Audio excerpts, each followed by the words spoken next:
নমস্কাৰ মই মৌজিদ বন্ধুসকল পলকতে চাওক আজি সন্ধিয়াৰ 7টা গুৰুত্বপূৰ্ণ খবৰ। প্ৰথমটো খবৰ, নিৰ্বাচনী ফলাফলত প্ৰভাৱ পেলাবলৈ ষড়যন্ত্ৰ ৰচনা কৰিছে কংগ্ৰেছে। মুখ্যমন্ত্ৰী হিমন্ত বিশ্ব শৰ্মাৰ পত্নী ৰিণিকী ভূঞা শৰ্মাৰ বিশ্বৰ 3খন দেশৰ নাগৰিকত্ব আৰু বিদেশত হাজাৰ হাজাৰ কোটি টকাৰ সম্পত্তিৰ কংগ্ৰেছৰ অভিযোগক খণ্ডন মুখ্যমন্ত্ৰীৰ। সংবাদমেল পাতি এই সন্দৰ্ভত স্পষ্টীকৰণ মুখ্যমন্ত্ৰী হিমন্ত বিশ্ব শৰ্মাৰ। ৰিণিকী ভূঞা শৰ্মাৰ বিৰুদ্ধে উত্থাপিত কংগ্ৰেছৰ বিস্ফোৰক অভিযোগক খণ্ডন মুখ্যমন্ত্ৰীৰ। কংগ্ৰেছৰ অভিযোগ সন্দৰ্ভত সংবাদমেল সম্বোধন মুখ্যমন্ত্ৰী হিমন্ত বিশ্ব শৰ্মাৰ। সংবাদমেল যোগে কংগ্ৰেছে দাঙি ধৰা তথ্যক ভুৱা আৰু এআইৰে নিৰ্মিত আখ্যা মুখ্যমন্ত্ৰীৰ। পাকিস্তানৰ এটা সামাজিক মাধ্যমৰ গ্ৰুপৰ পৰা কংগ্ৰেছে সকলো তথ্য লোৱাৰ অভিযোগ মুখ্যমন্ত্ৰীৰ। নিৰ্বাচনী ফলাফলত প্ৰভাৱ পেলাবলৈ কংগ্ৰেছে ষড়যন্ত্ৰ ৰচনা কৰাৰ অভিযোগ মুখ্যমন্ত্ৰীৰ। ইজিপ্তৰ এগৰাকী মহিলাৰ পাছপৰ্ট ব্যৱহাৰ কৰি ৰিণিকী ভূঞাৰ ফটো লগাই মৰ্ফ কৰাৰ অভিযোগ মুখ্যমন্ত্ৰীৰ। পাছপৰ্টত থকা ফটোখিনিত কেৱল পোছাক সলনি কৰি এআইৰ জৰিয়তে নিৰ্মিত বুলি মন্তব্য মুখ্যমন্ত্ৰীৰ। আমেৰিকাত ৰিণিকী ভূঞা শৰ্মাৰ কোম্পানী থকাৰ অভিযোগক খণ্ডন কৰে মুখ্যমন্ত্ৰী হিমন্ত বিশ্ব শৰ্মাই। প্ৰথমে 3 এপ্ৰিলত আৰু পুনৰ 5 এপ্ৰিলত এই কোম্পানীটো পঞ্জীয়ন কৰা বুলি মন্তব্য মুখ্যমন্ত্ৰীৰ। 3 আৰু 5 এপ্ৰিলত খোলা এটা কোম্পানীত কেনেকৈ 53,000 কোটি টকা জমা হ'ব পাৰে, এই প্ৰশ্ন মুখ্যমন্ত্ৰীৰ। মাত্ৰ 20,000 দিলেই এনেকুৱা যিকোনো মানুহৰ নামত আমেৰিকাত কোম্পানী খুলিব পাৰে বুলি মন্তব্য কৰে মুখ্যমন্ত্ৰী হিমন্ত বিশ্ব শৰ্মাই। ইফালে সংবাদমেল যোগে গৌৰৱ গগৈ আৰু পৱন খেৰাক কটাক্ষ মুখ্যমন্ত্ৰীৰ। তৰুণ গগৈৰ ল'ৰাই ইমান তললৈ যাব নালাগিছিল বুলি গৌৰৱ গগৈক কটাক্ষ মুখ্যমন্ত্ৰীৰ।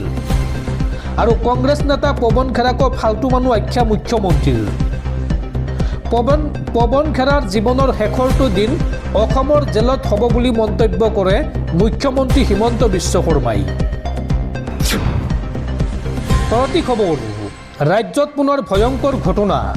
ৰাইজৰ গণপ্ৰহাৰত মৃত্যু 3 ডকাইতৰ। নিশা ৰূপহীহাটৰ 1 নং কাঠপাৰাত উত্তপ্ত পৰিস্থিতি। ডকাইতি কৰিবলৈ আহি ৰাইজৰ ৰোষত পৰিল 4 ডকাইত। মুজাম্মেল হক চৌধুৰী নামৰ লোকজনৰ ঘৰত নিশা প্ৰৱেশ কৰিছিল 10ৰ পৰা 12জনীয়া এটি ডকাইতৰ দল। কিন্তু ইয়াৰে 4গৰাকী ডকাইত ৰাইজৰ ৰোষত পৰে আৰু গণপ্ৰহাৰত ইয়াৰে 3গৰাকী ডকাইতৰ মৃত্যু হৈছে। পৰৱৰ্তী খবৰ, নিশা 12:30 কংগ্ৰেছ নেতা পৱন খেৰাৰ বিৰুদ্ধে গোচৰ ৰুজু মুখ্যমন্ত্ৰীৰ পত্নী ৰিণিকী ভূঞা শৰ্মাৰ। পৱন খেৰাই অনা অভিযোগ নস্যাৎ কৰি আৰক্ষীত গোচৰ মুখ্যমন্ত্ৰীৰ পত্নী ৰিণিকী ভূঞা শৰ্মাৰ। জ্যেষ্ঠ অধিবক্তা দেৱজিৎ শইকীয়া আৰু আইনী সতীৰ্থক লগত লৈ নিশা 12 বজাত ক্ৰাইম ব্ৰাঞ্চত গোচৰ ৰুজু কৰে মুখ্যমন্ত্ৰীৰ পত্নীয়ে। ক্ৰাইম ব্ৰাঞ্চত মুখ্যমন্ত্ৰীৰ পত্নী ৰিণিকী ভূঞা শৰ্মাৰ গোচৰ ৰুজু। নিশা 12:30 পৱন খেৰাৰ বিৰুদ্ধে গোচৰ ৰিণিকী ভূঞা শৰ্মাৰ। পৱন খেৰাই অনা অভিযোগ নস্যাৎ কৰি আৰক্ষীত গোচৰ মুখ্যমন্ত্ৰীৰ পত্নীৰ। জ্যেষ্ঠ অধিবক্তা দেৱজিৎ শইকীয়া আৰু আইনী সতীৰ্থক লগত লৈ মুখ্যমন্ত্ৰীৰ পত্নীৰ গোচৰ ৰুজু। উল্লেখযোগ্য যে দেওবাৰে সংবাদমেল যোগে গুৰুতৰ অভিযোগ আনিছিল AICCৰ নেতা পৱন খেৰাই। ৰিণিকী ভূঞা শৰ্মাৰ বিৰুদ্ধে পাছপৰ্ট আৰু সম্পত্তি সন্দৰ্ভত আনিছিল অভিযোগ। আৰু এই সন্দৰ্ভত মুখ্যমন্ত্ৰীৰ পত্নীয়ে কয় যে মোৰ বিৰুদ্ধে যিসমূহ অভিযোগ আনিছে এই সকলোবোৰ সম্পূৰ্ণ মিছা কথা। দোষীয়ে শাস্তি পাব লাগে আৰু গছত গৰু উঠা কথা কৈছে কংগ্ৰেছে। সম্পূৰ্ণ AI আৰু ফটোশ্বপ ব্যৱহাৰ কৰি এই কাম কৰিছে কংগ্ৰেছে। অসম আৰক্ষীক দায়িত্ব দিছোঁ, অসম আৰক্ষীয়ে তদন্ত কৰি সঁচা পোহৰলৈ আনিব।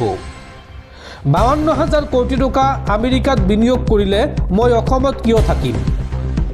তেওঁলোকে সংখ্যাখিনি কওঁতে ভুল কৰিলে যেন লাগিছে, এই মন্তব্য মুখ্যমন্ত্ৰীৰ পত্নীৰ। তেওঁ লগতে কয়, এনে কথা হ'লে 3-4খন ৰাজ্য মোৰ অধীনত থাকিবচোন। আইনীভাৱে সকলো আগবাঢ়িব। গছত গৰু উঠা কথা কৈছে কংগ্ৰেছে। হিমন্ত বিশ্ব শৰ্মাৰ বিপক্ষে কোনো এজেণ্ডা নাই, সেয়ে মোক চব টাৰ্গেট হিচাপে ব্যৱহাৰ কৰিছে কংগ্ৰেছে। অভিযোগ সন্দৰ্ভত ৰিণিকী ভূঞা শৰ্মাৰ এই প্ৰতিক্ৰিয়া।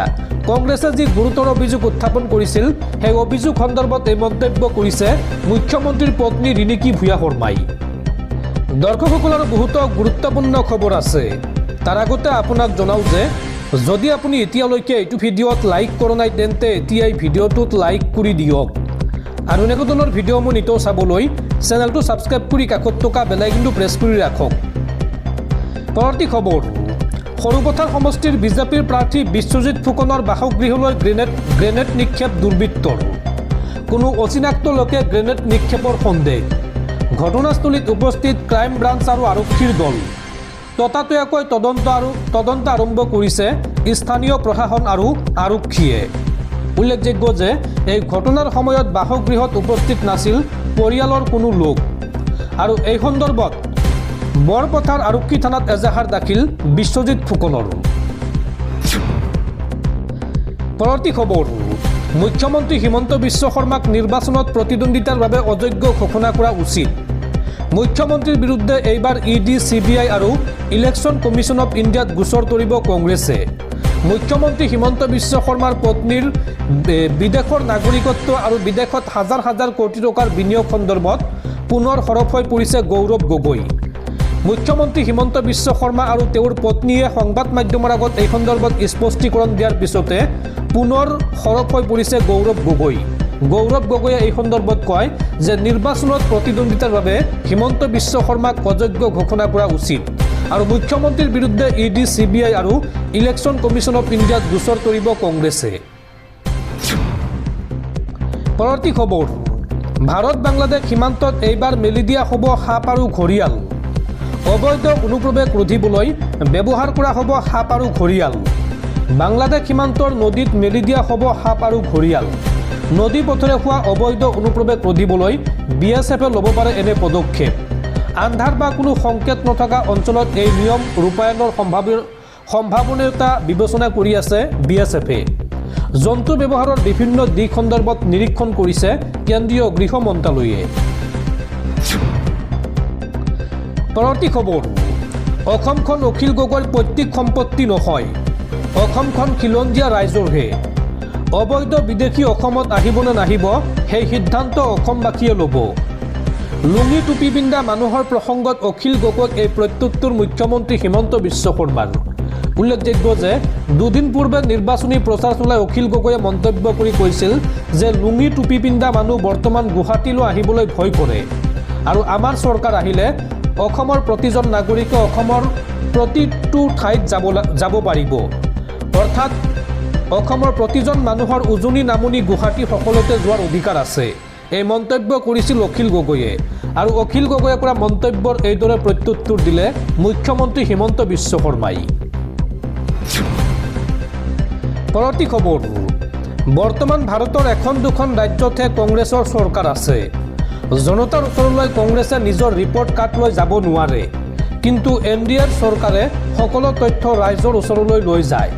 কংগ্ৰেছৰ সময়ত ধানৰ MSP প্ৰতি কুইণ্টলত আছিল 1300 টকা আৰু আজি কৃষকে প্ৰতি কুইণ্টল ধানত লাভ কৰে 2300 টকাকৈ। অসমত নিৰ্বাচনী প্ৰচাৰ চলাই এই মন্তব্য দেশৰ প্ৰধানমন্ত্ৰী নৰেন্দ্ৰ মোদীৰ।